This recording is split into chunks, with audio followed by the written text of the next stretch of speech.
What's the most dangerous book you've ever read?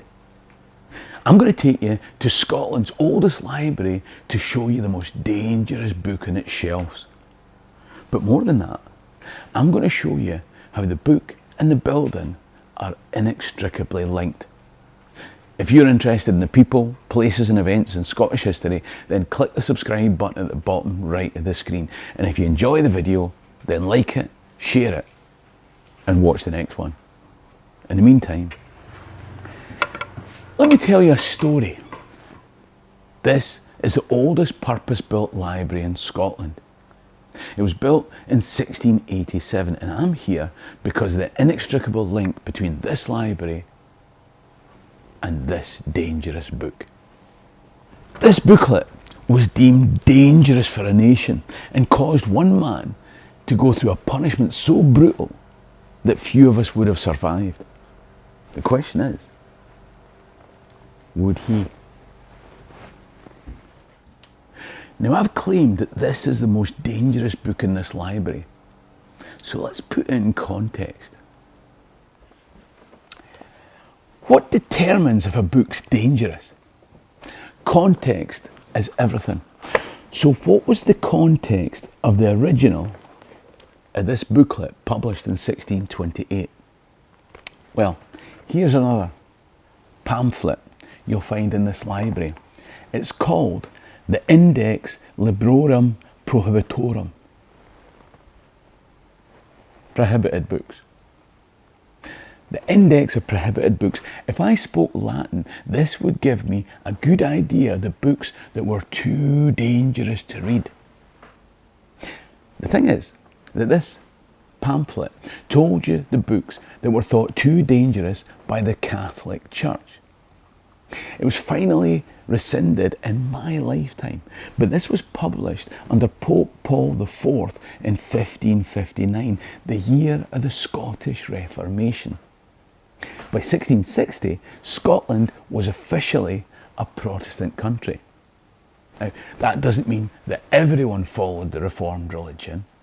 The guy who wrote this dangerous piece was born in 1570. That was slap bang in the middle of Scotland's civil war between followers of Catholic Mary Queen of Scots and supporters of her Protestant half-brother, the Earl of Murray. The guy who grew up to write this book was born of Catholic parents, but he was part of the first generation of children to grow up in a Protestant Scotland. Now think about that.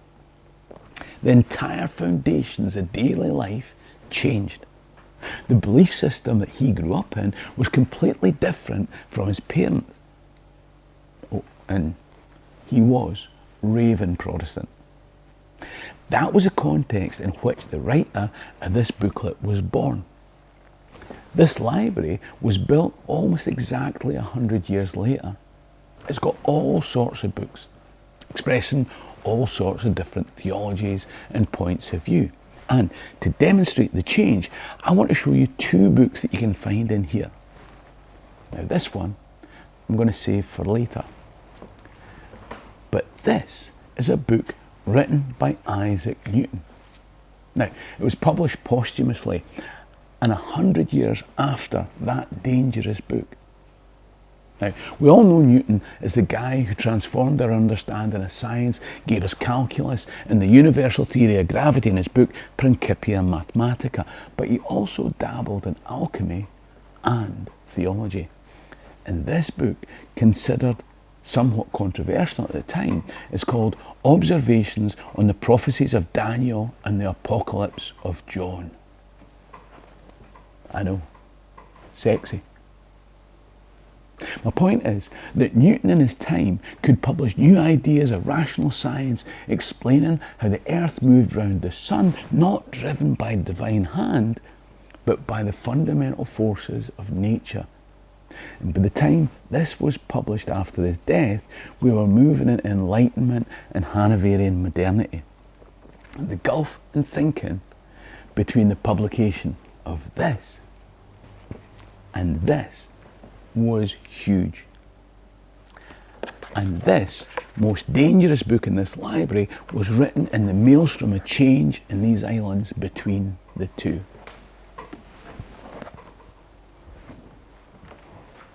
So what was going on when the author wrote this, and why did he write it? Around 10 years into the personal rule of James VI, Alexander Leighton graduated from St Andrews University, and he went off to Leiden for further study. He became a medical doctor, but he managed to get himself struck off. Now, that's not what this video is about. And that's not what got him into trouble. What got him into trouble was his religious beliefs. Now, I told you he was a raving Protestant. James VI died in 1625 after a lifetime of struggling quite successfully against the Presbyterian Kirk's democratising view that he was just a member of the congregation. As far as James was concerned, he was the God-appointed king and had every right to reintroduce his bishops to the Scottish Church. When he moved to England, the Tudors had bequeathed that very Episcopalian structure that he'd been working to impose on Scotland. Brilliant! Our book was published 3 years after James died and his son Charles I was king. You know things are going to get messy. Now, if you want to understand the whole Jacobite period, then this is where you start. Now, the good news is that in April, I'm going to take a small group of up to 25 people around Scotland to explain it all, from this period through to Culloden and after. We'll go to the places where it all happened and throw in a couple of outlander locations for the ladies. We'll do it all in wonderful hotels as I guide you through a proper deep dive into Jacobite Scotland. If you want to be one of the select group to join me, then click the link top right or in the description below, or email alexis@scotlandhistorytours.co.uk. So, Charles I turbocharged the ideas of divine right of kingship and bishops in Scotland, which would eventually lead to bloody civil war across 3 kingdoms and his own demise. But 10 years before that kicked off, when the pressure cooker was in the early stages of simmering nicely, Alexander Leighton came out with this: Zion's plea against prelacy and appeal to Parliament. Prelates were bishops. Zion's plea against bishops. This was a proper fire and brimstone attack against the authority and legitimacy of Charles's bishop-led church governance. There may be trouble ahead.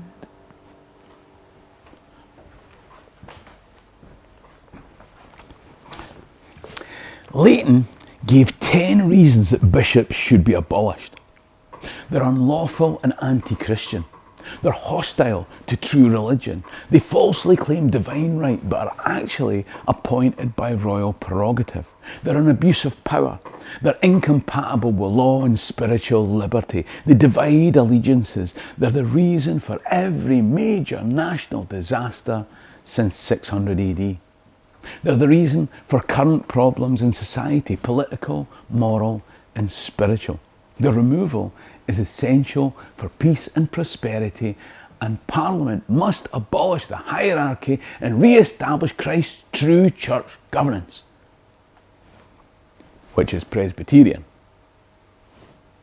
You're thinking, that's pretty controversial in the political climate of the time. It gets worse. In his book, Leighton calls Henrietta Maria, the Catholic wife of Charles I, the daughter of Heth, a Canaanite and an idolatress. Now, that might not sound like a big deal to you sitting in your living room today, but it's all about context. If I called you the daughter of Heth, a Canaanite and an idolatress in this video, you'd think, Canaanite?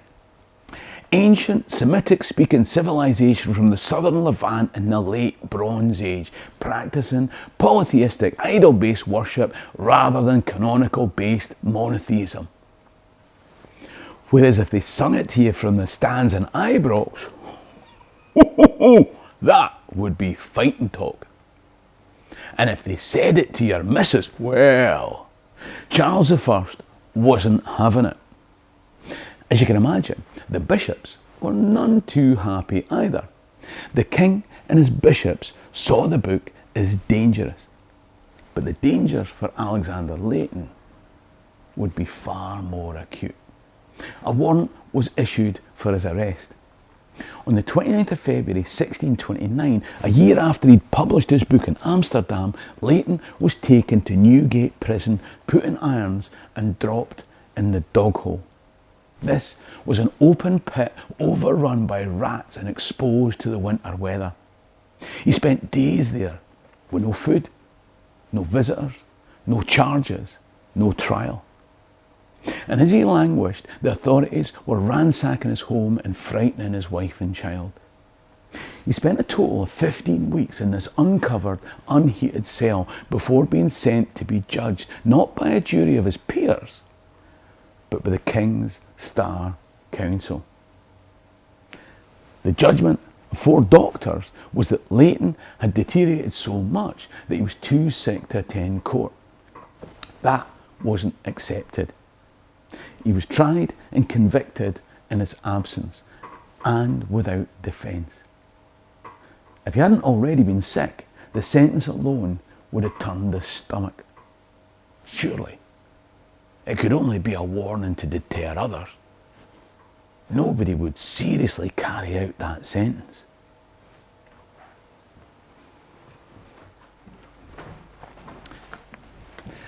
Not on Alexander Leighton anyway.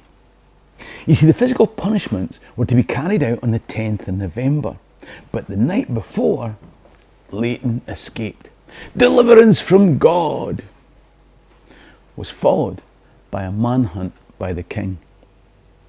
He was captured in Bedfordshire. His punishment had only been delayed by 2 weeks.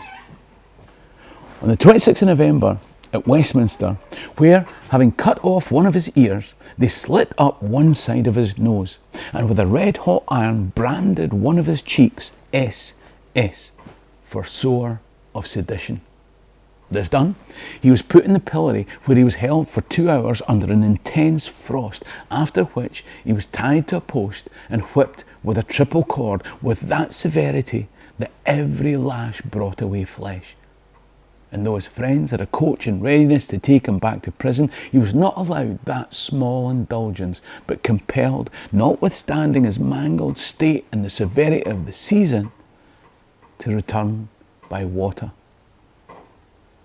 On the 3rd of December, none of his wounds as yet closed, he was taken to Cheapside, where his other ear was cut off, the other side of his nose slit and branded on the other cheek, after which he was set in the pillory and, being whipped a second time, carried back to prison, where he was kept 10 weeks amid dirt and mire, not being sheltered from even the rain and the snow, and then shut up in close prison, not permitted to breathe open air. Oh, and they fined him £10,000. Now all he had to look forward to was a lifetime in prison. As it was, Leighton didn't spend his entire life in prison. He wrote to parliamentarians. In fact, many parliamentarians had subscribed for his book in the first place. Then, in 1640, Charles had no option but to recall Parliament. He needed money to put down rebellious Scots. Why had the Scots rebelled? Because of Charles's attempts to impose bishops. How ironic that when Charles recalled Parliament to raise an army against bishop-rejecting Scots, that Long Parliament, as it's known, didn't just take the opportunity to rein in Charles's power, leading to England's civil war, it also decided that the imprisonment of Alexander Leighton, this bishop-rejecting Scot, was illegal. Breaking up his house and taking away his papers was illegal. The fine of £10,000 was illegal. The sentence of physical punishment was illegal.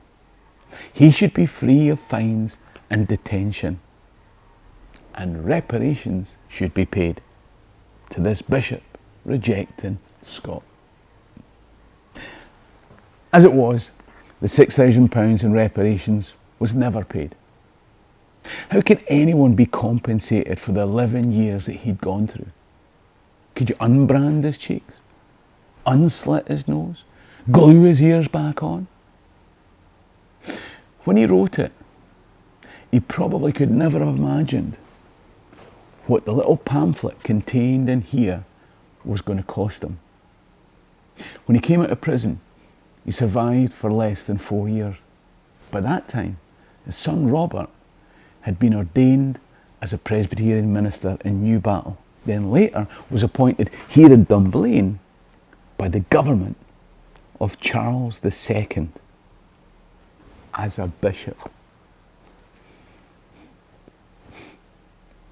Robert Leighton was unusual for his time, a man who signed the Solemn League and Covenant and yet was also a bishop. He sought to bring all sides together. His reading was wide and eclectic, including not only various Christian theologies, but this that I've been saving from earlier. It's a copy of the Quran in Latin. Were the son's attempts to bring all sides together motivated by the suffering that he'd seen caused by intolerance?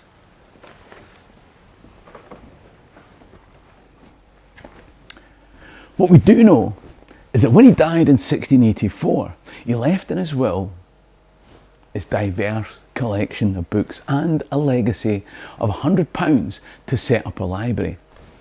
And this is it. Scotland's first ever purpose-built library. And of course, one of the books left in Robert Leighton's collection was surely the one written by his father 56 years before, castigating bishops, which his son had now been this last quarter century. This most dangerous book in Scotland's oldest purpose-built library, who knows? It may even have been the cause of this library. You can become a friend at Leighton Library. All you need to do is go to www.leightonlibrary.org.uk. There is one library older than this one, although it's not purpose-built.